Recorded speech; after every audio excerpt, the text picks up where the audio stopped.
बंटी कबूतर और टुनटुनी सब्जियों की खेती किया करते थे।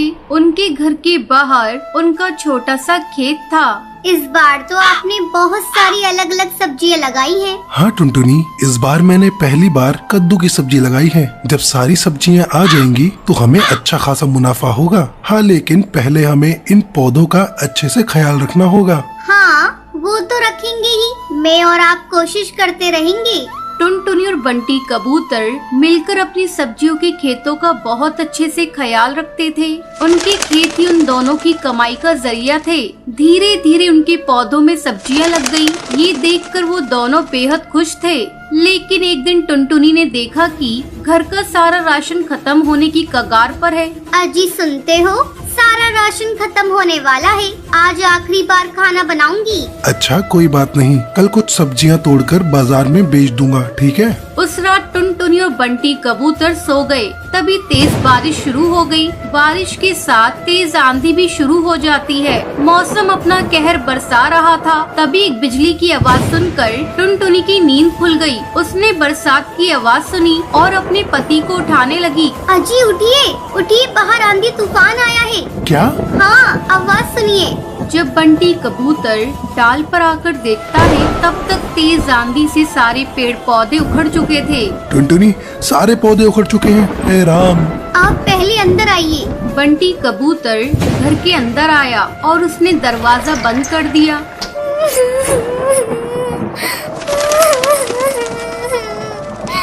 हे राम, अब हमारा क्या होगा? घर में तो राशन भी नहीं है। अब हमें भूखा रहना होगा। हे भगवान, तूने सारी मेहनत बेकार कर दी। अब मैं क्या करूं? अब क्या होगा? रो मत टुनटुनी, कुछ न कुछ जरूर होगा, लेकिन हमें भूखे मरने की नौबत नहीं आएगी। मौसम की मार से उनके सारे पौधे खराब हो चुके थे। ये सोचकर वो दोनों परेशान थे और सुबह हुई और मौसम का कहर रुक गया। आंधियां बंद हो गईं। फिर टुनटुनी और बंटी कबूतर अपने खेत में आए। यहाँ तो सब कुछ तितर बितर हो चुका है, सिवाय इस कद्दू के। तभी उनकी नजरों के सामने एक बड़ा सा कद्दू चमक रहा था। मैं सोच रही हूँ, इसे बेचकर ज्यादा पैसे तो नहीं मिलेंगे। क्यों ना हम इसे घर में ही रखें। कम से कम इसकी सब्जी बनाकर कुछ रोज हम दोनों का पेट तो भर सकता है। हाँ, तुम सही कह रही हो टुनटुनी, चलो इसे अंदर ले चलते हैं। बंटी कबूतर ने उस बड़े से कद्दू को उठा लिया और दोनों घर के अंदर चले गए। बंटी कबूतर ने कद्दू को रसोई में रख दिया। मुझे चाकू देना टुनटुनी। टुनटुनी ने बंटी कबूतर को चाकू दिया और जैसे ही बंटी कबूतर ने उस बड़े से कद्दू को चीरा तो उसमें से चिड़िया के बच्चे की रोने की आवाज आने लगी। ये क्या? आप आराम से चीरिए। बंटी कबूतर ने आराम से कद्दू को चीरा तो उसके अंदर उन्हें एक छोटी सी चिड़िया की बच्ची दिखी। हैं? ऊपर वाले कद्दू में ये बच्चे कैसे आ गई? ये कुदरत का करिश्मा है। हाँ, लगता है इसे भूख लगी है। इसके लिए थोड़ा दूध ले आऊं, पर घर में तो दूध भी नहीं है। एक काम करती हूँ, पड़ोस की हरी काकी से ले आती हूँ। जब तक आप इसे संभालिए। टुनटुनी दूध लेने पड़ोसन के घर चली गई और यहाँ बंटी कबूतर चिड़िया के बच्चे को देखने लगा। भला कद्दू के अंदर ये चिड़िया का बच्चा कैसे आ गया? लगता है ये कोई मामूली चिड़िया नहीं है, जरूर ये करिश्माई है। कुछ देर बाद टुनटुनी दूध लेकर आ गई। टुनटुनी ने जैसे ही बच्ची को दूध पिलाया, वैसे ही उसके पंखों से सोने के सिक्कों की बारिश होने लगी। सोने के सिक्के देखकर बंटी कबूतर और टुनटुनी दोनों हैरानी में पड़ गए। कहीं ये ख्वाब तो नहीं?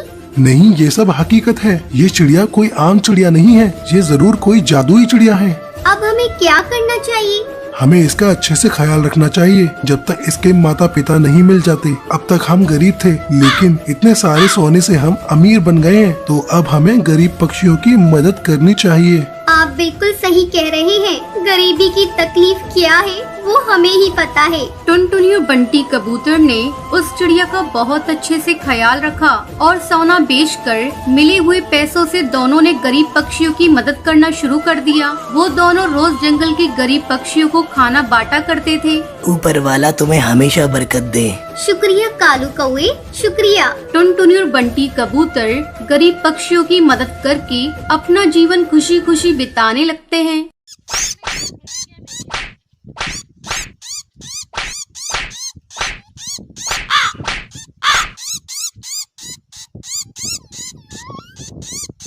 एक समय की बात है, सुंदरवन जंगल में टुनटुनी चिड़िया अपनी सौतेली बहन पिंकी चिड़िया और अपनी सौतेली माँ रानी चिड़िया के साथ रहा करती थी। टुनटुनी की माँ टूनी चिड़िया की मौत कुछ महीनों पहले एक सांप के काटने के कारण हो गई थी।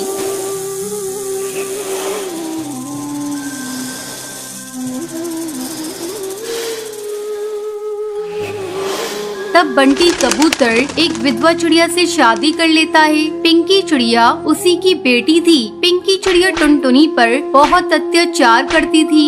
एक दिन टुनटुनी खाना पका रही थी, तभी पिंकी वहाँ आती है और टुनटुनी से कहती है, मैंने तुझसे चाय मांगी थी, तूने अभी तक मुझे चाय नहीं दी। दीदी ये देखो, मैं चाय ही बना रही हूँ, जैसे ही चाय उबल जाएगी मैं आपको लाकर देती हूँ। थोड़ी देर बाद टुनटुनी चाय लाकर पिंकी को देती है। चाय पीते ही पिंकी टुनटुनी पर चिल्लाने लगती है, ये तूने चाय कैसी बनाई है? इसमें तो चीनी बिल्कुल नहीं है, ले इसे तू ही पी ले। इतना कहकर वो उस चाय के प्याले को फेंक देती है। पिंकी चिड़िया का गुस्सा देखकर टुनटुनी रोने लगती है।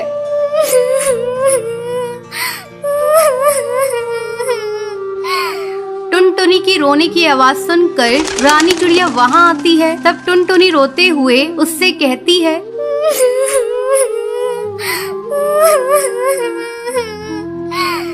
माँ ये देखो, दीदी ने सारी चाय फेंक दी। आहा, टुनटुनी तू मेरी बेटी की शिकायत मुझसे मत किया कर। चल अब चल कर सफाई कर। टुनटुनी को पूरा घोंसला साफ करना पड़ता है। दिन भर काम करने के बाद टुनटुनी रात को अपने घोंसले में जाती है और अपनी माँ की तस्वीर के सामने फूट फूट कर रोने लगती है।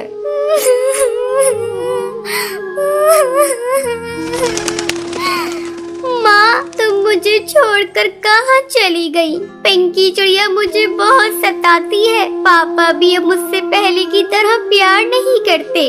वो रोते रोते सो जाती है। अगले दिन पिंकी चिड़िया स्कूल जाने के लिए तैयार हो रही थी। अरे महारानी, मेरा स्कूल ड्रेस कहाँ है? तूने प्रेस तो कर दिया है ना? पिंकी की चिल्लाने की आवाज सुनकर टुनटुनी वहाँ आती है और कहती है, नहीं दीदी, कल मेरा हाथ रोटी बनाते समय जल गया था, इसलिए मैं प्रेस नहीं कर पाई। तू खा खा कर मोटी हो गई है, तुझे चर्बी चढ़ गई है, अब तुझसे कोई काम नहीं होता। माँ इसे अभी इसी वक्त घर से बाहर निकालो, अब ये हमारे किसी काम की नहीं। तब रानी चिड़िया पिंकी से कहती है, बेटा अगर हम लोगों ने इसे घर से बाहर निकाल दिया तो इसका बाप हम लोगों को भी घर से निकाल देगा। इसका दूसरा इलाज है मेरे पास। इसी तरह कुछ दिन गुजर जाते हैं। अब रानी चिड़िया टुनटुनी को खाने के लिए बहुत थोड़ा सा खाना देती थी। धीरे धीरे टुनटुनी कमजोर होती जा रही थी। एक दिन रानी चिड़िया टुनटुनी से कहती है, टुनटुनी जा कुएं से पानी भर ला, पीने का पानी खत्म हो गया है।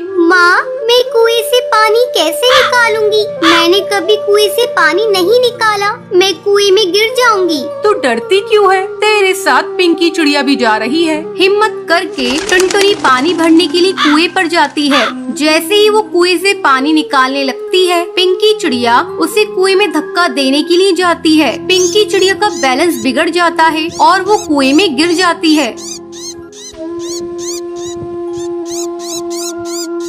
मुझे बचाओ, मैं डूब जाऊंगी। मुझे बचा ले टुनटुनी, मैंने तुझ पर बहुत अत्याचार किए हैं टुनटुनी, मुझे माफ कर दे, मुझे बचा ले किसी तरह से। दीदी तुम चिंता मत करो, ये रस्सी जल्दी से लो और ऊपर आ जाओ। पिंकी चिड़िया रस्सी पकड़कर कुएं से बाहर आ जाती है। उस दिन के बाद से दोनों बहनें खुशी खुशी रहने लगती हैं।